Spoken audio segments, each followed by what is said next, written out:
Hey, Rage fans, it's Kimber Schaefer here with Rage in the Cage OKC News. Hey, we are talking all things Rage in the Cage 72, and there is something pretty spectacular happening on that card. I mean, besides the fact that we have 5 pro fights, we have 2 title defenses, and I mean, this just come about. I mean, just here recently, I'm scrolling through Facebook, everything's all nice, and then all of a sudden I see Montaine like, yo, Austin McCourty, coming for you. And Austin obviously accepted the fight. He'll be defending his title for the first time, the 185 title belt. So, I mean, what made you want to drop down to 185 and, fight for the title? First of all, I respect that guy. I know I posted on Facebook or whatever, but I respect him. I respect him as a martial artist, I just wanted to fight. So you had to make a little bit of noise to get noticed. I heard that he was declining the fight. That's what Matt Southern, I'm on the hype team now. So Matt Southern told me that he was declining the fight or whatever. So I was going to fight originally for the 205 title. That's what I was really going to fight for, I didn't want to drop. But Summer was trying to have me fight a debut fighter for it. So, and I didn't want to do that, I want to fight somebody with a name. I really want to test myself, and Austin's the right guy, I guess. I mean, I have a lot of respect for that. I mean, because, a lot of people will be like, oh, yeah, I'll take that belt, no biggie. Yeah. So I have a lot of respect that you want to fight somebody that's tough and you want to earn it. Yeah, that's right. And so, and I really like that, you said that about having a lot of respect for Austin, because sometimes it's hard to read between the lines when you see the Facebook post and then all of a sudden that garnered so much attention and some negative, stuff and some good stuff. And, so I appreciate that about you and Austin as well. He, in his interview as well, he has a lot of respect for you. So, and that's what it's all about in MMA. And I think that, we want to put a good name for MMA out there and not some of the rubbish that people, the bad stuff that people talk about that aren't familiar with MMA. So appreciate that. So you have fought thus far at 205.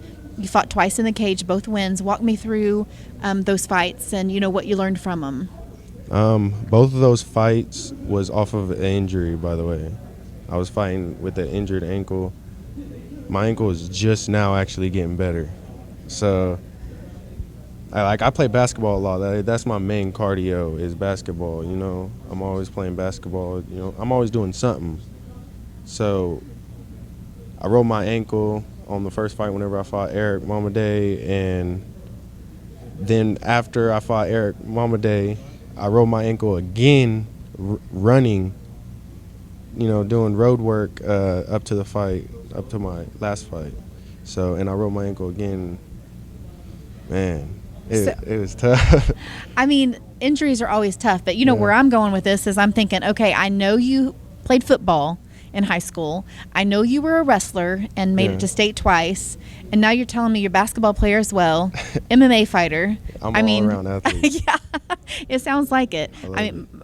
I didn't play basketball myself, but my husband played in college, and all of my kids are super tall. My 14-year-old son is 6'3". My daughter, who is 12, is 5'10". So, I mean, we have some basketball players in our house, and so I appreciate that about you, because that's the one sport that I spend most of my days cheering on basketball players. So, appreciate that. So, we're going to go back to MMA now, and this will be your first chance to fight for a title, correct? Yeah.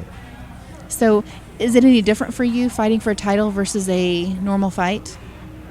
Do you feel more pressure? I think it's different going up against somebody that I know has a background.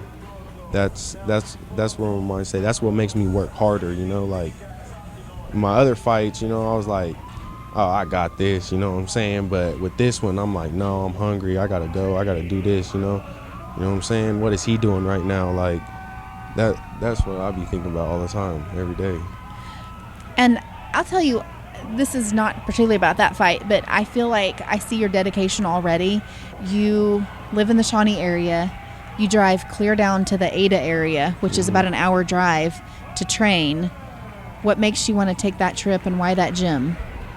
Because if you ask me, man, them guys right there get down. I don't care. They get down. If y'all want to learn jiu-jitsu, y'all need to go conquer BJJ for sure. And who would they contact? You contact Chris Vereen. He's on the pro card. You can get at Cortez Coleman. That's one of the head Cortez coaches has a there. big name, That's obviously. one of the head coaches there, yeah. If you follow Oklahoma MMA, everybody knows Cortez. Yeah, he's a good guy right there. That is a good guy right there.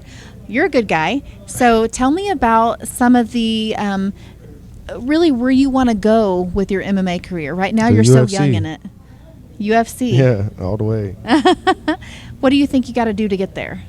Right now, I'm just trying to get ready to go pro. That's what I'm thinking about right now. I don't know what the next step after that will be, but right now I'm just getting ready to go pro. If you ask me, I'm still out of shape. You know, I'm not ready yet, you know, but I'm going to get there. You going to take a few more amateur fights? Oh, yeah. My plan is to go pro 2021. Okay. I like that. I like that you're not rushing into it. I mean, obviously you're an athlete. Obviously you've got 2 wins under your belt. But I also love to hear that you're taking your time and you're not rushing into something. And you may be ready to go pro. Your coaches know that. But a lot of fighters regret that. Yeah. Afterwards they're like, oh, what was I thinking? So I appreciate about that. Anything else that I didn't ask you that you want our Rage fans to know about you? Nope, other than just keep an eye out. And any shout outs, any sponsors? Oh, yeah, I want to shout out to Hype Management. You know, they on my back. They on my side now. Shout out to God first and foremost. You know, he let me wake up every day. Shout out to my mom. Shout out to Felicity. She's been helping me get to the gym and stuff. Can't miss that. Shout out to my gym, Conquer BJJ, Chris Vereen, my guy Sherman. All y'all appreciate that, for real. All right. Well, we appreciate you. Thank you so much for being here for pre-fight interviews. Thank you as well, Rage fans, for supporting this guy and any other fighter on the cards. You can purchase tickets at stubware.com or from any of these fighters in person. We will see you Saturday, February 29th at the Oklahoma City Farmers Market for Rage in the Cage 72. Hope you be there.